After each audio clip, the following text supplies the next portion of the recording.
Welcome to the Real News Network. I'm Mark Steiner. Good to have you all with us. The global price of oil hit below zero on April the 21st. Yes, you heard that right. We all know below zero. It's gone back up slightly, but the predictions are it will fall again to zero. It's the lowest it's ever been traded on the market. And it happened as global consumption of oil has greatly diminished, plummeted since the onset of the societal restrictions in the wake of the global COVID-19 pandemic. The oil industry research consultancy firm, Rystad Energy, predicts that hundreds of U.S. oil production companies could go through bankruptcy. And CNN recently reported that the fate could actually be worse for some companies, liquidation. But how did all this happen to the U.S. oil industry, which was recently the top global oil producer? And how in the world can the price of oil go below zero? And what happens to all the people who work in that industry? Where do they go?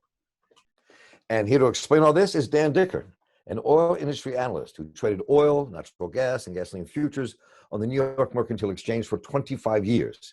He's the author of the book, Shale Boom, Shale Bust, The Myth of Saudi America, and he also founded the company Energy Word, an interactive webinar company focused on energy markets and trading. And Dan, thanks for joining us. Good to have you with us here on The Real News. Thanks, Mark. Thanks.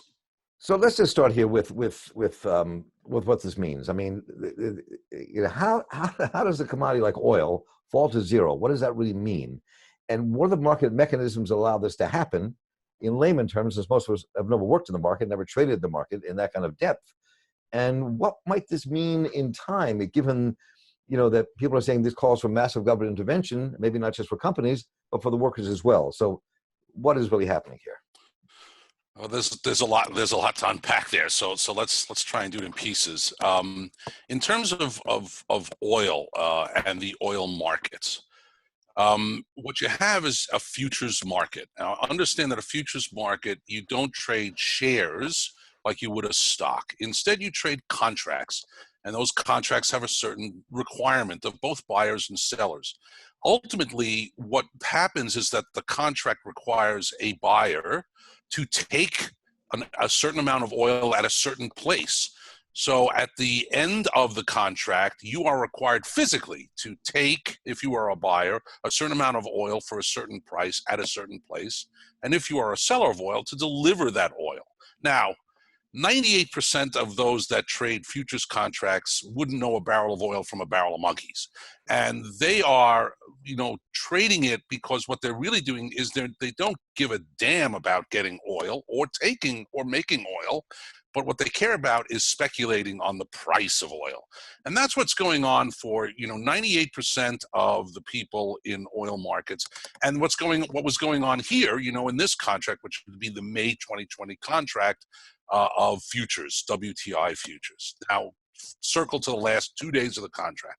In the last 2 days of the contract, what you had was a number of speculators who are looking to get out of contracts before they have to either make or take delivery. And what you had, of course, is what you described in the opening, an enormous glut of oil that had sloshing around the global oil market and in the United States. And for physical oil, what had happened is there's really no place for it to go anymore. There are no more buyers. All the storage had filled up. There was really nobody left to actually buy oil. So you get to the last 2 days of the contract and you have people who are long oil, who have speculated that oil is actually going to go up, and it's not going up. But they have to get out of these financial instruments before they turn into physical instruments. And so they have to sell them somewhere. But there's no buyers. And in fact, there are so few buyers that, in fact, the oil market doesn't even go to zero. It goes below zero, which is hard to conceive. It's like you go into a deli and you ask for a roast beef sandwich, and the counterman hands you your sandwich and a $5 bill as you walk out the door. But the truth is that this is exactly how this works in the end. In the end, what you're doing, you have to pay someone to take something of value away from you, because you simply cannot afford to deal in the physical itself. You just don't have the capability you don't have a big enough bathtub. There's nowhere to put it. You must get out in a financial way, and that requires somebody to you have to pay somebody to take it away. Now, it's a construct. It is not usual. But, if we're going to go further on this, it says something about the bankruptcy that has been the U.S. oil market for the past, mostly of the last 10 years, that a product that has value can, even for a day, have negative $30 a barrel in value. That would be stunning if that happens. I mean, when you look at this and you think about how the price of oil gets set and the fluctuation among traders, I mean, most of us don't know this. I mean, I've spent a little bit of time on the exchange just because I covered it here and there, but to get a sense of what that's like and what is actually going on in terms of the capital that's invested in this and people who are trading on the floor. I mean, can you describe for us as viscerally what's actually going on for people at this moment? Well, there's lots of different pieces to this puzzle. I mean, there are a lot of different players who are playing around in oil futures. So for individual investors, they are obviously on the hook for whatever oil prices do, whether they even do go negative for a time. And one of the problems that some people were looking at were, in fact, defaults on energy contracts destroying exchanges, because when you have prices that go beyond the limits of what anybody can even conceive of, what you might have is like a jingle mail, like people throwing back, their keys to their houses on mortgages when the prices of those houses get worth less than the mortgage was. We saw in 2008. Here you have oil contracts that are worth, a negative price, and nobody expects that. So you might have, traders who are saying to the clearinghouse or to the exchange itself, hey, I'm not paying this. You guys, I'm walking away. Sue me if you want the money. This is beyond what any exchange can possibly deliver. So there were issues about default. It only happened for a day, so you didn't get default. I mean, the number of repercussions inside the oil industry are a few. ETFs, for example, that had tried to represent oil futures like a stock, did not have the capability of representing oil futures in the negative. And so they were applying for, a whole bunch of protections from the federal government from investors who had bought or sold these, who were not getting their money's worth, because obviously they'd gone further than what any ETF could have expected, and they couldn't pay off. So there was a problem of default there. And then you have a whole number of contracts that inside the physical market where people can't literally take delivery because there's no place to put it. And then you have a physical default problem that's going on there. And that's only inside this very kind of small place of futures. But when you push outward to the entire energy world now, and you're looking at prices that are $15, $10, $5, $0, the implications of that become even greater, obviously, because you have a whole bunch of oil companies who obviously don't stay alive, and the entire structure of U.S. oil kind of falls apart if these prices stay this way for a long period. So let me take especially the last part of what you said in two parts. And one part you didn't say directly, but I want to start there and then go to what happens to these companies if they do fall apart, and what happens to this country if they do fall apart. Part of it, when I've been running conversations and really looking at the question of a new green economy, and people talk about the transition to a new green economy, one of the things I always posit to people is you have millions of men and women who work in various aspects of the fossil fuel industry, whether it's directly pulling it out of the ground, or working in refineries, or working in offices, or distributing it across country in trucks, whatever that is. You have millions of people who are directly involved. So what happens to those people in their jobs? What happens to them in this transition? And can you guarantee them the money they're making in fossil fuels when they're putting in solar panels? That's just an important question to wrestle with. But the question now in regards to that is, what happens to the workers here? What happens to the men and women who are actually doing the day-to-day work to build this industry? We talk about building out major industry, but what about people who work there? That seems to me to be a critical piece of this people are not talking about. Yeah, and there's lots, again, every time you talk about this, there's so many layers to kind of digest. So yes, there is the feeling among those who are in the green space, which many of us are, or at least understand the green space, that this is great, that low energy prices are great, that oil companies going bankrupt is great, but it's not great. 17% of the US economy relies upon fossil fuel production, and there is a whole bunch of side industries that rely upon it as well. So, and a lot of, again, the estimates around 10 million jobs that are involved in oil and gas. All of these things get affected by companies that go bankrupt. That being said, I don't think there's been a more sclerotic, bloated, and mismanaged sector of the U.S. economy over the course of the last 10 years than U.S. oil. So in a lot of ways, what's going on, so they were, let's put it this way, they were the most vulnerable to get absolutely annihilated by something like a coronavirus, because they were already in a place where they were over leveraged, where they had overproduced compared to what the market needed, where they had gotten the benefit of tax breaks from administration after administration. Of course, the Trump administration had added to that over the last 3 or 4 years, where they had gotten, had been flaring natural gas, where they have gotten specialty lease provisions going forward. In a lot of ways, the industry had already run through a lot of their leftover margins for error. And therefore, when the coronavirus hit, it was clear that they were going to take a tremendous bath as opposed to some others. And when we look at some others, for example, like the airlines or the hotels, you could look at them and say, nothing that's happening to them is really their fault. I mean, this is something that they couldn't have planned for. And, their problems in some way make an argument for a big bailout. To help them and their employees stay alive. But in the oil industry, I would come from the other side and say this is the least. This is an industry that's least deserving of a bailout of any that's been affected in a major way by the coronavirus. In that they've already used up, in many ways, 8 of their 9 lives, and for the oil industry to get itself correctly on track, we need to see, in some ways, these 300 to 500 restructurings, as you spoke about in the first case, of many of these oil companies that have really done a terrible job of managing resources and their bank sheets. The entire industry has taken down. The estimates are somewhere about $1.5 trillion of investor capital over the course of the last 5 years. This has been a negative production kind of investment for both the U.S. economy, for investors, and for environmentally, for sure.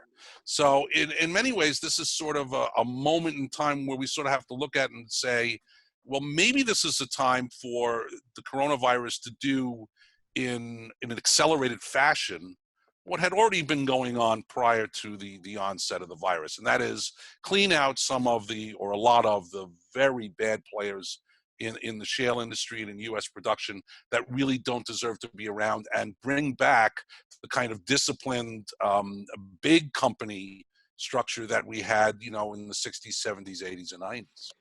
So that begs a couple of questions here. Well, one is that you clearly see this divide between the oil majors and independent companies, and, right. and that could fall apart in this, and many of those were on the front line of the fracking boom that took place.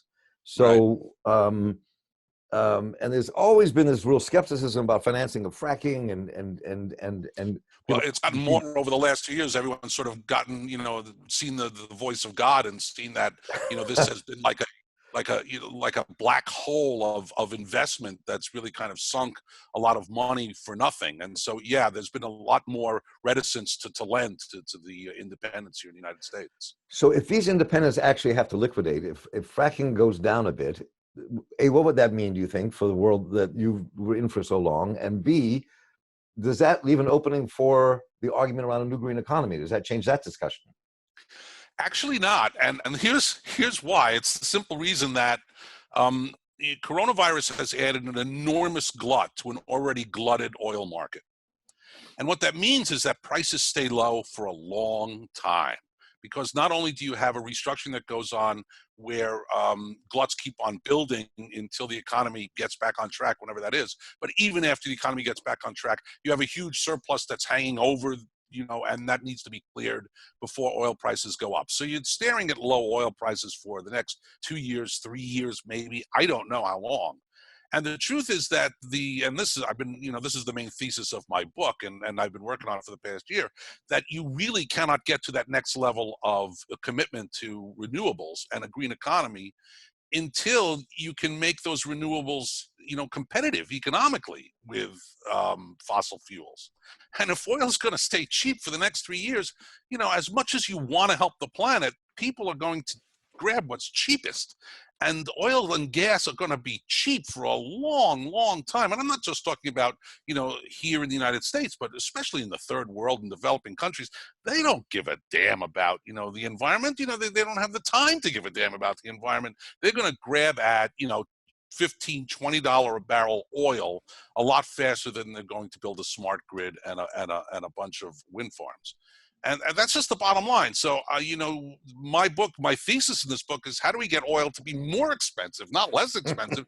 That's the fastest way to get to a renewable future. Not $10 a barrel oil, but $100 a barrel oil, $200 a barrel oil. You want to make solar power ready and affordable and necessary to put on. You want to see $250 a barrel oil, not $20 a barrel oil. I mean, that's just that's the financial bottom line of all of this. I think that's being lost in some ways. So that's interesting, because what you're saying here is, in some ways, is a bit of a contradiction to what many clean energy activists are saying, which is, as you were alluding to a moment ago, this is great. That's why I'm writing a book, because I think I'm in contradiction to just about everybody. I'm in contradiction to the right wing about bailing these guys out, and I'm in contradiction on the left, as if you want to see the oil companies go broke. You don't. You don't want to either. You want this. Look, the oil companies have tremendous commitment to energy. Okay, in any form. They don't give a damn what they sell it in. And if you don't bring the energy companies along in this trip towards renewables, you're going to waste so much time in trying to get there. You have to bring them on. They have to be part of the solution.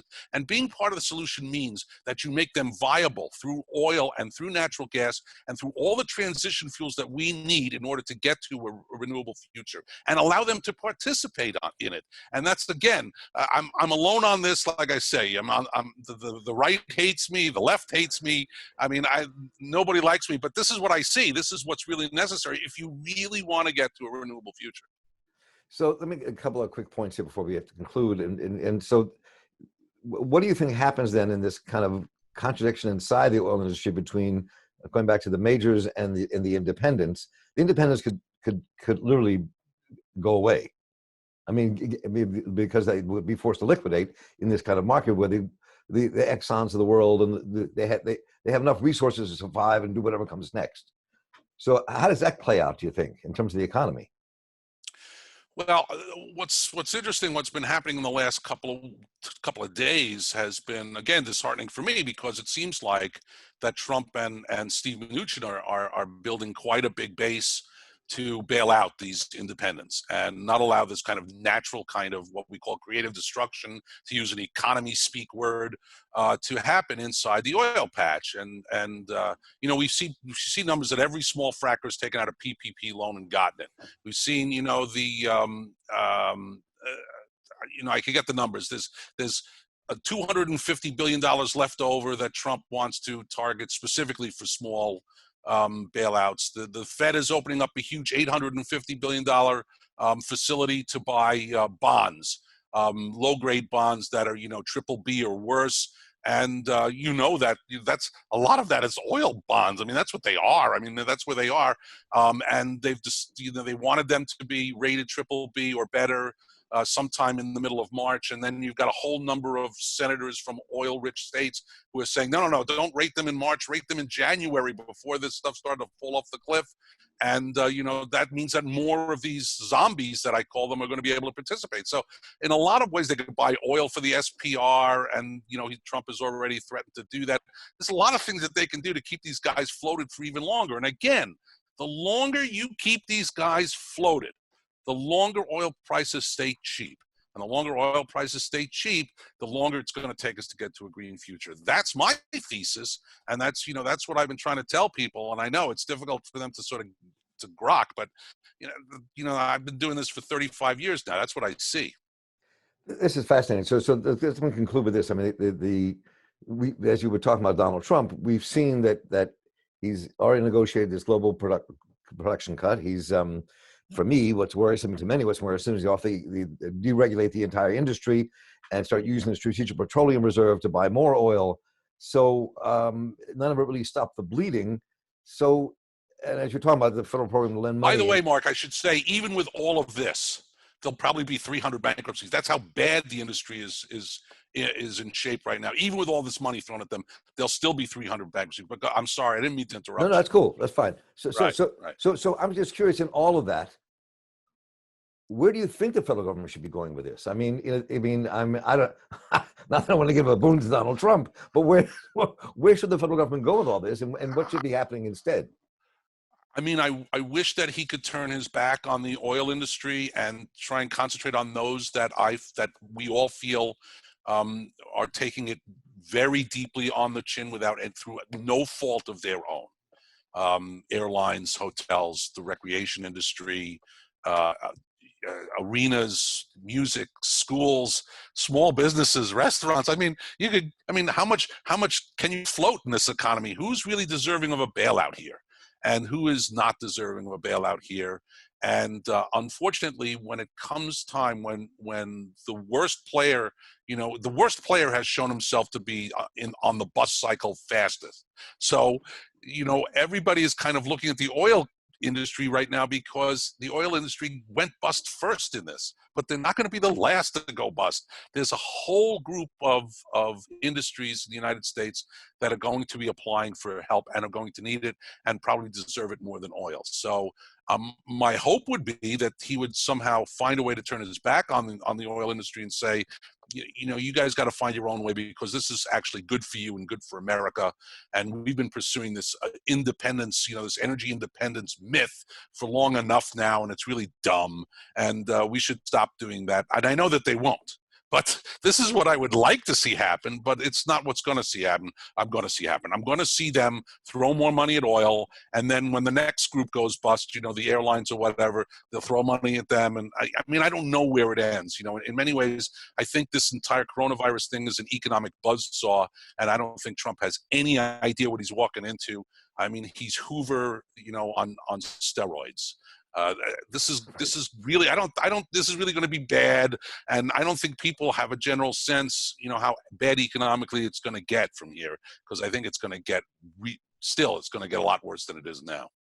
It was so, Dan, when I think of Trump, I do think of he's like the 21st century redux of Buchanan and Hoover combined, but worse.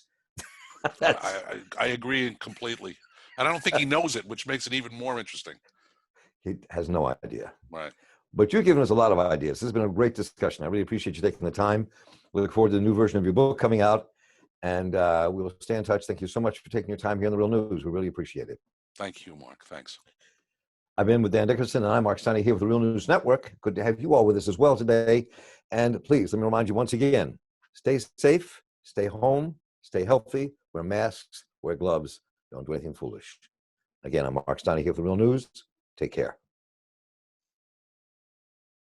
Thanks a lot for watching. Appreciate it. But do us one more solemn favor. Hit the subscribe button below. You know you want to. Stay up on the videos.